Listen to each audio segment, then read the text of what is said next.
తెలంగాణ కాంగ్రెస్లో కుమ్ములాటలు మొదలైపోయాయా? అవును, నిజమే అనిపిస్తుంది.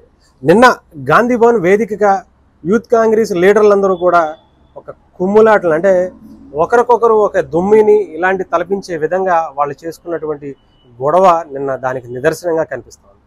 కొత్తగూడెం జిల్లాలో బీఆర్ఎస్ పార్టీ నుంచి వచ్చినటువంటి కొంతమందికి అధిక ప్రాధాన్యత ఇస్తూ పార్టీలోనూ నామినేటెడ్ పోస్టుల్లోనూ అధిక ప్రాధాన్యత ఇచ్చి వాళ్ళకి నిలబెడుతున్నారు అని చెప్పేసి ఎప్పటి నుంచో కాంగ్రెస్ పార్టీ కోసం కష్టపడి నిలబడి పార్టీ కోసం తెలంగాణ కోసం కష్టపడిన వ్యక్తులకు కాకుండా నిన్న కాక మొన్న వచ్చినటువంటి అధికార పార్టీ అప్పటి బీఆర్ఎస్ ప్రభుత్వం నుంచి అక్కడ కూడా వాళ్ళు నామినేటెడ్ పోస్టులు వాళ్ళ పెత్తనం చలాయించుకుని మళ్ళీ కాంగ్రెస్ పార్టీలోకి కాంగ్రెస్ పార్టీ అధికారంలోకి రాగానే కాంగ్రెస్ పార్టీలో కూడా వాళ్ళ పెత్తనం చలాయించాలని చెప్పి వచ్చిన వాళ్ళకే మళ్ళీ ప్రాధాన్యత ఇవ్వటం అనేది కరెక్ట్ కాదు అని చెప్పి గొడవకు దిగి ఒకరికొకరు కొట్టుకుంటూ తిట్టుకుంటూ బాహాబాహ్యాలకు దిగినటువంటి పరిస్థితి అయితే కనిపించింది.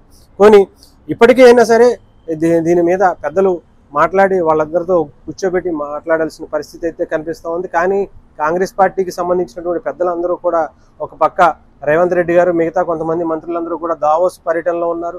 కొంతమంది ఇక్కడ సర్ది చెప్పే ప్రయత్నం చేసిన వాళ్ళందరి మాట కూడా వినకుండా ఇక్కడ ఉన్నటువంటి యూత్ కాంగ్రెస్ లీడర్లందరూ కూడా కొట్టుకున్నట్టుగా తెలుస్తోంది.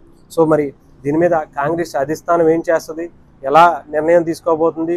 బీఆర్ఎస్ పార్టీ నుంచి మొన్నటి వరకు దాదాపు 10 ఏళ్ల పాటు అధికారంలో ఉన్నటువంటి బీఆర్ఎస్ పార్టీ నుంచి అక్కడ వాళ్ళ ఫలాలు అనుభవించి అధికారాన్ని అనుభవించి మళ్ళీ కాంగ్రెస్ పార్టీ అధికారంలోకి రాగానే మళ్ళీ ఈ పార్టీలో జాయిన్ అయ్యి ఇక్కడ కూడా వాళ్ళ అధికారాన్ని చలాయించాలని చెప్పి చూసుకోవడం అనేది కూడా కొంతమందికి నచ్చలేదు కాంగ్రెస్ పార్టీకి సంబంధించి. సో వాళ్ళు చాలా ఇబ్బంది పడుతున్నటువంటి పరిస్థితి అయితే కనిపిస్తుంది. మరి ఇది ఎంతవరకు వెళ్తుంది ఏంటి అనేది కూడా చూడాల్సినటువంటి పరిస్థితి.